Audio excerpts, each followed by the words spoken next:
Hello everyone and welcome back to my channel learners hub. तो आज जो हम लोग पोएम डिस्कस करने जा रहे हैं उसका नाम है अ डिफरेंट हिस्ट्री, जो कि एक इंडियन पोएटेस सुजाता भट्ट के द्वारा लिखा गया है। तो इस पोएम को बेसिकली ईयर 1988 में पब्लिश किया गया था। और इस पोएम के थ्रू सुजाता भट्ट जो है वो एक्चुअली हमें ये बताने की कोशिश करती हैं कि कैसे जब एक देश में एक फॉरेन लैंग्वेज या एक विदेशी भाषा घुस जाती है, तब कैसे वो उस देश के कल्चर को, उसके ट्रेडिशनल लैंग्वेज को और वहाँ के रहने वाले लोगों के रहन सहन और उनके लाइफस्टाइल को वो अफेक्ट करता है।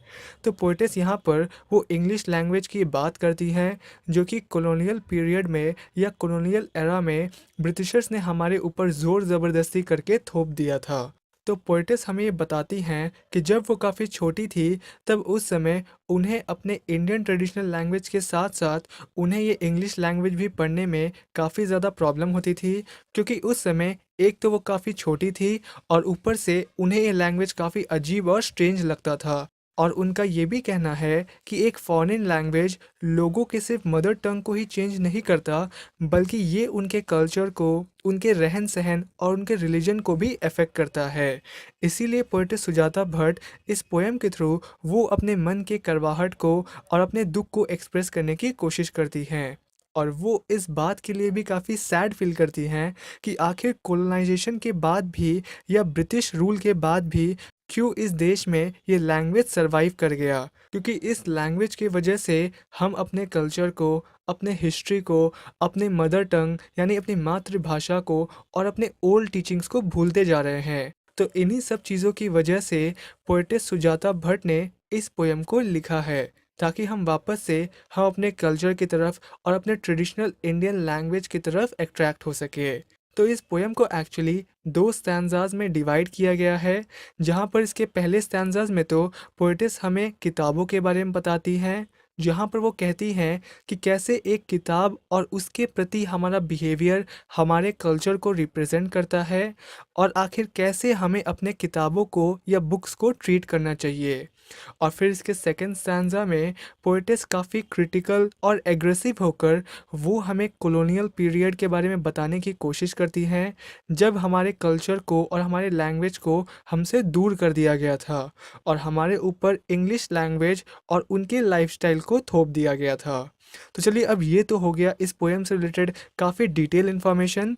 तो अब बिना टाइम वेस्ट किए आज का जो हमारा पोएम है अ डिफरेंट हिस्ट्री, इसे हम लोग शुरू करते हैं।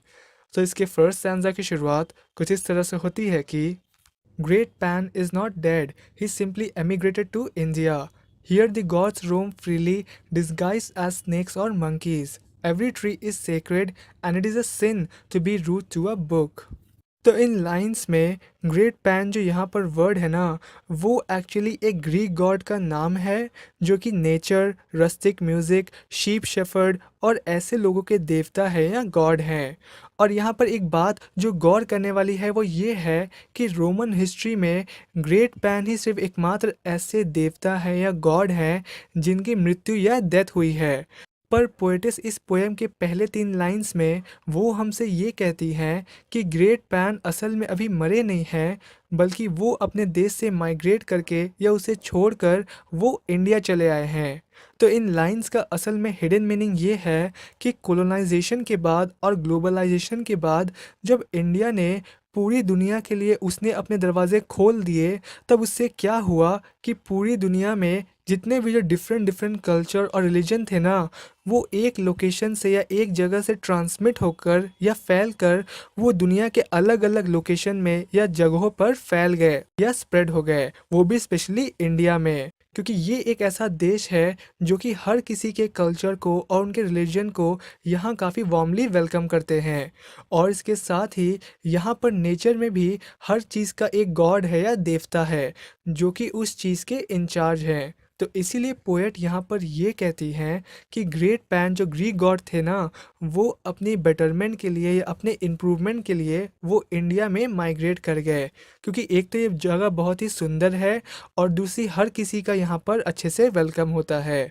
और इसके साथ ही वो हमें ये भी दिखाने की या इंडिकेट करने की कोशिश करती हैं कि डिफरेंट कल्चर और लाइफस्टाइल के ट्रांसमिशन या माइग्रेशन के बाद कैसे ईस्टर्न और वेस्टर्न कंट्रीज़ में कितनी ज़्यादा सिमिलरिटी आ गई है in the terms of culture.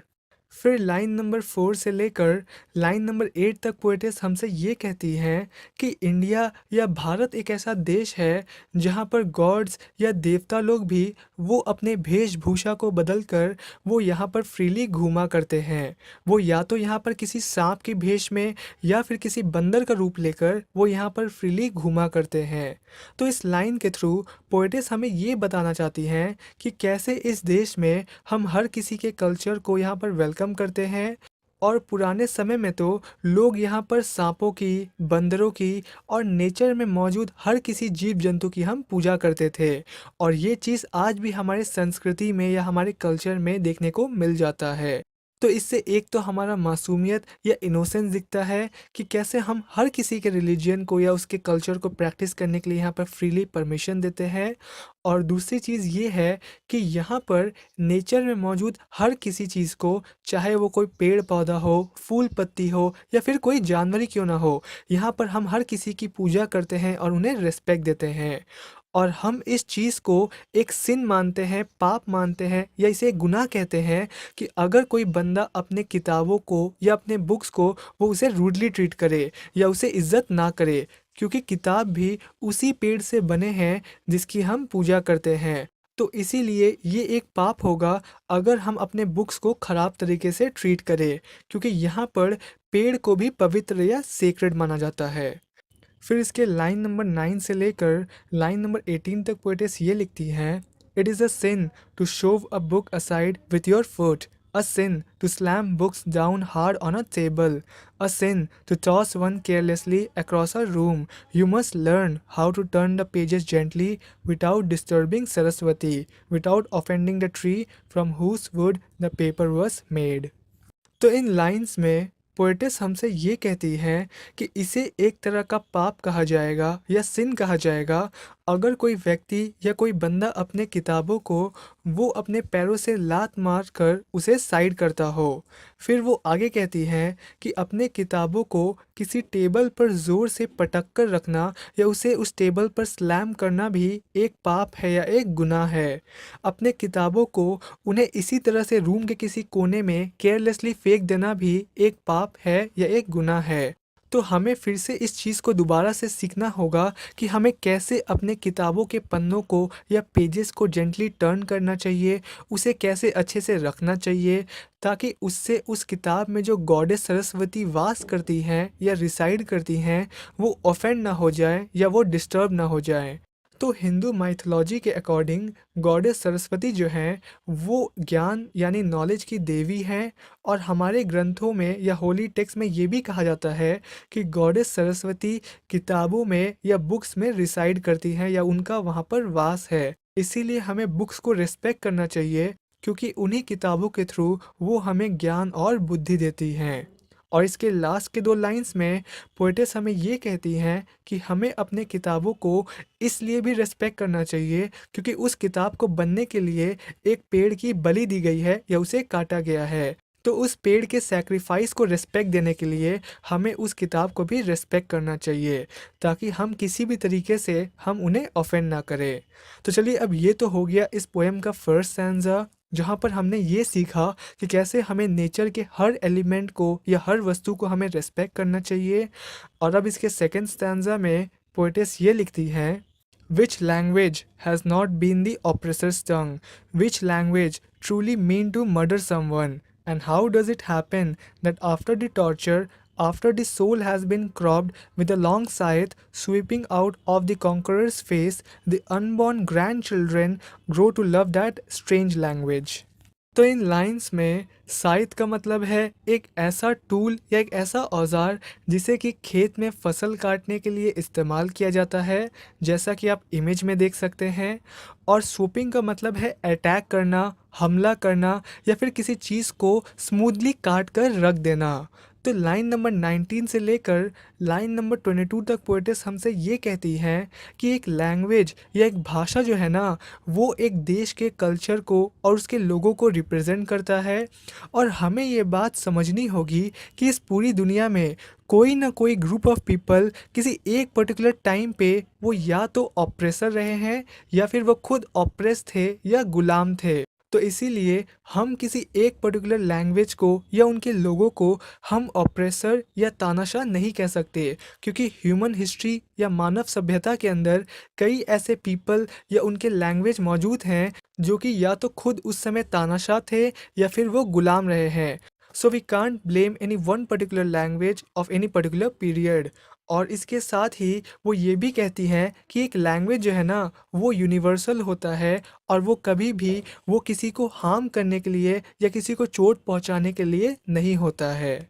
फिर इसके लाइन नंबर 23 से लेकर लाइन नंबर 27 तक पोएटिस हमसे ये कहती हैं कि आखिर ऐसा कैसे हो गया कि ब्रिटिश कॉलोनाइजर्स के जाने के बाद भी और फ्रीडम स्ट्रगल के बाद भी उनकी ये लैंग्वेज और उनका ये कल्चर आज भी इस देश में पनप रहा है और ये कंटिन्यू ही चलता जा रहा है।